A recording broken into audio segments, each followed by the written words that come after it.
오늘 말씀의 제목은 승리의 주역인 슈퍼스타가 있습니까? 승리의 주역인 슈퍼스타가 있습니까? 입니다. 우리 때에 다윗과 같은 사람이 나왔으면 좋겠습니다. 본문에는 이 시대에 나오기를 바라는 다윗의 모습이 뚜렷하게 나와 있습니다. 본문은 다윗이 모든 전쟁에서 승리했다는 내용입니다. 하나님께서 아브라함에게 주셨던 약속의 땅 그 경계까지 다 이룬 것을 볼 수 있습니다. 창세기 15장 18절입니다. 그날에 여호와께서 아브라함과 더불어 언약을 세워 이르시되 내가 이 땅을 애굽 강에서부터 그 큰 강 유브라데까지 네 자손에게 주노니. 다윗이 전쟁에서 이겼던 땅의 경계가 아브라함을 통해서 하나님께서 약속하셨던 땅의 경계와 같습니다. 약속이 주어진 지 1000년 만에 다윗을 통해서 이루어졌습니다. 혹시 하나님께서 여러분들에게 주신 약속이 있으신가요? 여러분들 기억하십니까? 하나님은 안 잊으십니다. 송구영신 예배 때 말씀 카드를 받으셨을 겁니다. 그거 하나님께서 저는 이루신다고 생각합니다. 하나님은 제비는 사람이 뽑되 그 일을 이루시는 분은 하나님이라고 말씀하셨습니다. 우리는 그냥 뽑았을지 모르지만 하나님은 매년 보면 그 말씀대로 이루시는 거 봅니다.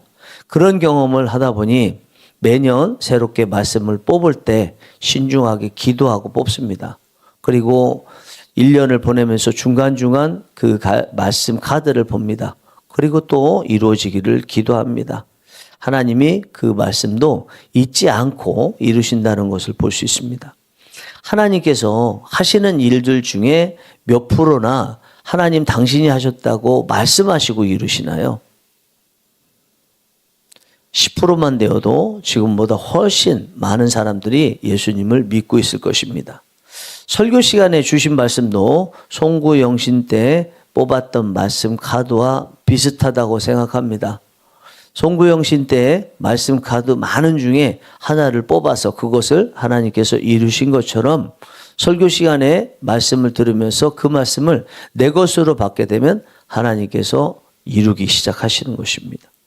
하나님께서 아브라함을 통해서 주셨던 약속이 이루어진 본문 안에는 다른 많은 내용들도 나와 있습니다.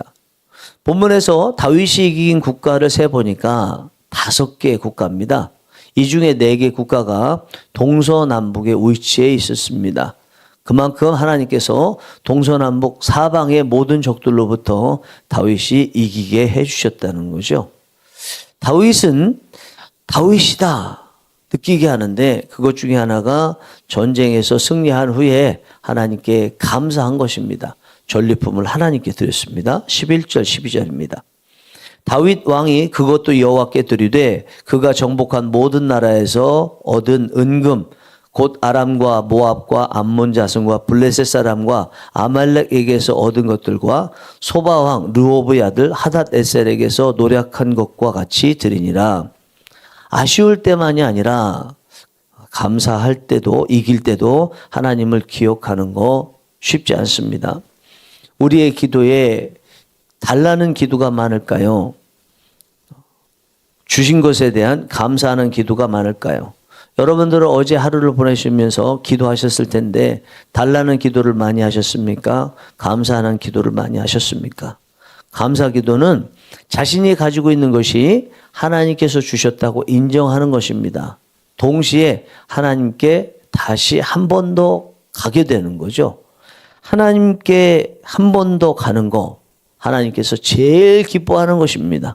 감사 기도해 보시기 바랍니다. 하나님께서 얼마나 좋아하시는지를 느끼게 될 것입니다.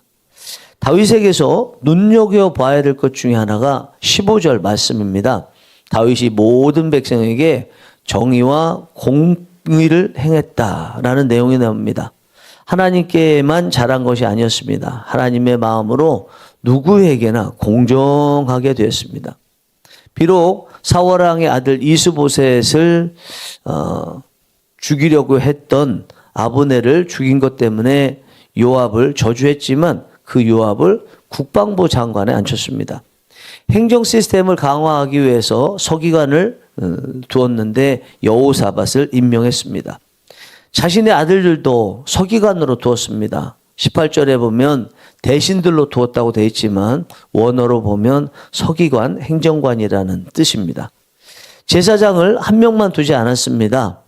아론의 후손들이 다 제사장이 되는데 남은 아론의 아들들이 셋째, 넷째 이다말과 엘르아살인데 그 후손들 한 사람 한 사람씩 해서 두 사람을 제사장으로 두었습니다. 브나야를 세웠습니다. 이방인들을 특별히 관리하도록 했습니다. 이방인들을 소외시키지 않은 거죠. 혹시 여러분들 중에 의도치 않게라도 소외시켰던 사람이 있지 않습니까? 오늘 그분들에게 커피 한 잔 들고 한번 미소 한번 띄워보시기 바랍니다. 그분의 마음도 열리게 될 것이라고 생각합니다. 다윗은 신앙적으로나 일반 세상 행정적으로나 균형적으로 능력을 갖추고 있었습니다. 그리고 모든 면에서 건강하게 갖추고 있었습니다. 어느 한쪽을 소홀히 여기지 않았습니다. 백성들이 얼마나 행복했을지 느껴집니다. 이 모든 것이 다 하나님을 닮아서 그렇죠. 하나님의 마음을 가지고 있기 때문에 그렇습니다. 진정한 기독교인은 한쪽으로 기울지 않습니다. 하나를 소홀히 하지 않습니다. 하나님께서 한쪽을 소홀히 하지 않으시고 균형적으로 다 돌보시는 분이기 때문에 그렇습니다. 다윗의 이 모습은 마치 스포츠 팀과 같습니다. 시즌 우승을 합니다. 우승하는 팀에는 두 사람이 반드시 있습니다. 뛰어난 감독과 슈퍼스타입니다. 슈퍼스타가 얼마나 중요한지는 그 사람이 그 팀을 떠난 후에 알 수 있습니다. 손흥민 선수가 토트넘을 떠난 후에 토트넘은 팀 성적이 엄청나게 하락했습니다. 브랜드 가치가 9위에서 15위까지 타락을 했습니다. 팀 성적도 4위, 5위였는데 10위권 밖으로 물려나 있습니다. 경제적으로 20% 이상 하락했습니다. 이렇게 슈퍼스타가 중요하기 때문에 각 팀에서는 엄청난 돈을 들이면서도 데려오려고 하죠.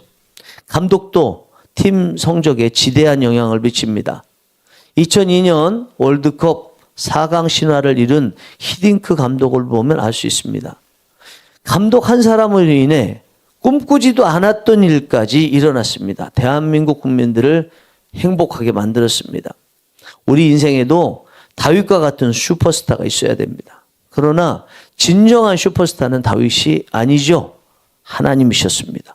6절과 14절에서 반복해서 하나님께서 이기게 해주셔서 다윗이 이기니라 라고 말씀하고 있습니다.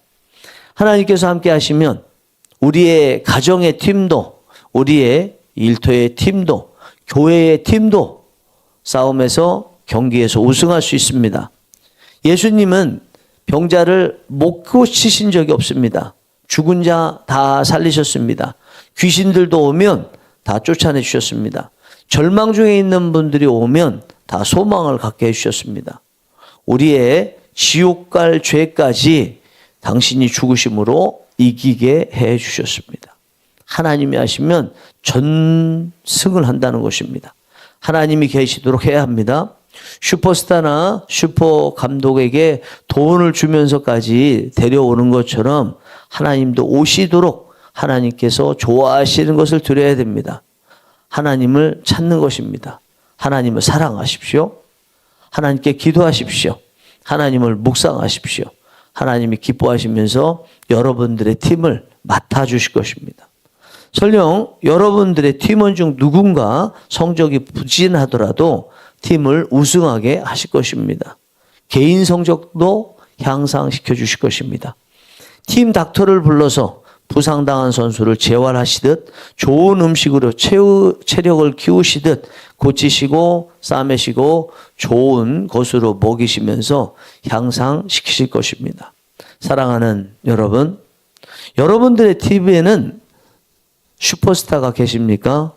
그분 하나님께 제 역할을 하도록 역할을 맡기고 권한을 드리고 있습니까? 오늘 만날 고객이 계약서에 사인을 할 마음을 갖게 해달라고 하나님께 기도하면서 역할을 드리고 계십니까? 얽힌 실타래처럼 억울하게 꼬아놓은 것을 누가 꼬았는지 알게 하시고 그 꼬은 것을 해결할 수 있도록 하나님께 권한을 드리면서 기도하고 계십니까? 연봉을 더 받을 능력을 갖게 해달라고 기도하고 계십니까? 연봉을 더 받을 수 있는 곳으로 보내달라고 기도하고 계십니까? 그렇게 기도하는 것 자체가 하나님의 권한을 드리는 것이고 하나님께서 맡아서 행하시는 것입니다. 그렇게 기도하실 때 여러분들께서 다윗과 같은 승리를 동서남북 사방에서 이루시게 될 줄 믿습니다. 기도하시겠습니다.